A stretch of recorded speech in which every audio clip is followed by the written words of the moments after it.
So OTAs are officially here for the Cleveland Browns, and I've seen the media cover this team with Shedeur in a way that nobody has before in terms of rookie minicamps.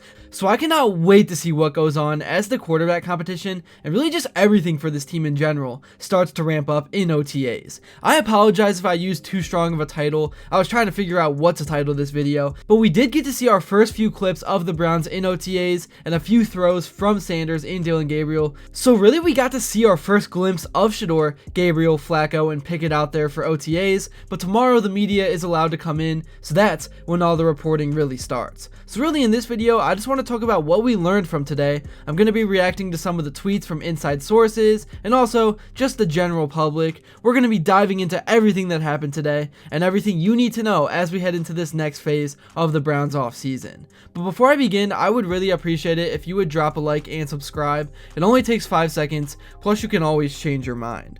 We are on the road to 60,000 subscribers, and with your support, I believe that we can get there super fast.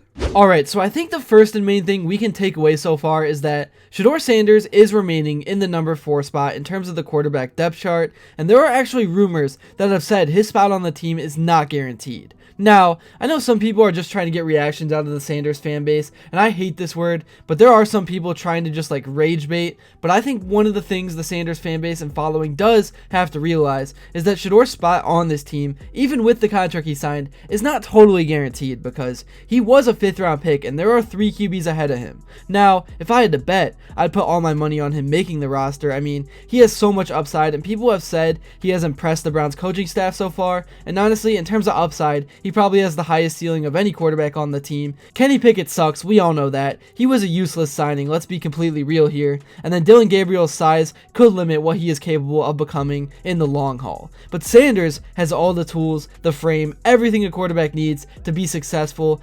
The media and different people just tried to, and I guess successfully created this false narrative about who Shedeur Sanders was behind the scenes. And then there was the Giants meeting, I guess. A lot of non-football playing stuff that made him fall in the draft. But I think one thing is clear. When Shedeur's on the football field making throws, he can hold his own with anyone. I mean, people really even today are still spreading lies about Shedeur, trying to make things harder on him, trying to put everyone against him. Dov Kleeman, who needs to get canceled already, made a report that Shedeur Sanders bought a $500,000 Rolls Royce as a gift for himself, despite being a 5th round pick, making it seem like it was some sort of issue or something. First of all, Shedeur tweeted out that that was another lie, and second of all, he has money, we know that. Who cares what he buys? He's allowed to make purchases every NFL player does. How does that affect who he is as a player and teammate? And on Shedeur's Twitter post, he also said he's only focused on football and the team. So yeah, what a stupid post. Some people need to be held accountable for making false claims. And I really like where Shedeur's head is at right now, because he even complimented Dillon Gabriel and on his relationship with him, saying he's a cool person. I like how he handles situations, especially just the negative media that's coming his way. I'm just happy he's positive. He's able to handle everything. We're truly cool. It definitely is great that those two get along, because the media is really trying their hardest to make the two be against each other rather than to just be teammates. Every day there are new stupid narratives that form saying Shedeur is 10x the player Gabriel is, or outrageous things like that, when in reality the battle is neck and neck. It's good competition, they make each other better, and both players still have a lot to prove. But anyways, getting back to OTAs and some of the very little footage we were able to get from day 1 of it, we saw the Browns stretching a bit as a team. You could see both Flacco and Gabriel in the back a bit in a clip that was released. And then of course in OTAs there are a lot of 7-on-7 drills and 11-on-11. And even though we did not get a lot of footage from today, that will all come tomorrow, we did get to hear some reports. Shedeur Sanders and Dillon Gabriel both worked on hitting guys out in the flats. Most of the footage we saw today was throws to Harold Fannin, who I am super excited about. It seems like outside of the QB room, he has been one of the stars of these early offseason phases, and to get him where the Browns got him, it was an absolute steal. So much value. There was no reason that Fannin should have been available where he was. He's a playmaking tight end with all the tools that the best of the best guys have, but he played at a smaller school in Bowling Green, so that is why so many teams overlooked him and didn't pay attention, but at least the Browns did. That's the good thing.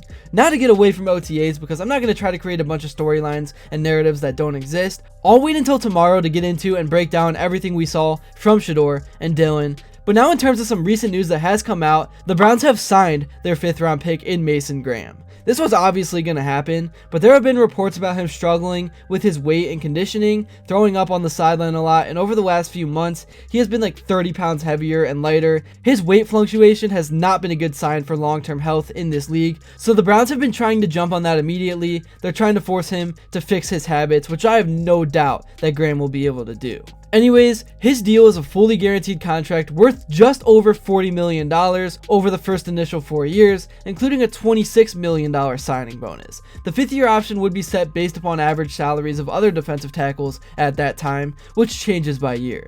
Graham, who is 21 years old, becomes the 5th of the Browns' 7 draft picks to sign their rookie deal. The team has already signed 2nd round pick Carson Swessinger, 3rd round pick Harold Fannin Jr., 4th round pick Dylan Sampson, and 5th round pick Shedeur Sanders, of course, as we all know. I gotta admit, I do kind of find Cleveland Browns offseason buzz a little funny because year after year, the same exact thing has happened for 20 straight seasons. I remember when the Browns got Odell, how hyped I was, as well as everyone else. I mean, it was for good reason. It was the first time the Browns actually looked solid on paper and had weapons in 2 decades, so the buzz made sense. But this franchise just can't figure it out, man. And I'm not saying this is just a rinse and repeat situation, but it just feels like mathematically at some point the Browns are due to catch a break. You can't miss on quarterbacks every single season, right? At least you would think. If these really are pros out there, eventually you have to get lucky and find a gem. It seems like every other franchise is capable of at least once every 5 years finding a 4,000-yard quarterback, and I don't know how many more off seasons of buying into the hype and getting absolutely let down during the season I can take. But at this point, it's what you sign up for. It's like the definition of being a Browns fan. But that is why I have focused so much on this quarterback situation, because I am just so desperate, as I'm sure many of you guys are, for the Browns to somehow, some way finally find their guy. I don't care if it's Shedeur. I don't care if Pickett somehow magically turns his career around out of nowhere. Somebody needs to step up and be that guy and lead this team, because I don't know how many more there's always next year's I can take. So yeah, guys, tomorrow is going to be super exciting. I cannot wait to see and break down all the footage between the QBs, especially Shedeur. He's the one that all eyes are on right now, and I'm super stoked about what I've been hearing from reporters over the last 3 weeks about him, and I really do think a lot of teams that passed up on him are kind of in shock of how good of a teammate he has been and how focused on purely just football he is. Obviously, if you really know and have followed Shedeur, you knew everything the media was saying about him and the narrative that was created was false, but yeah, people are starting to wake up. He's a great guy and a great football player, and Get Up sure seemed to think Shedeur is going to see his opportunity at some point in 2025.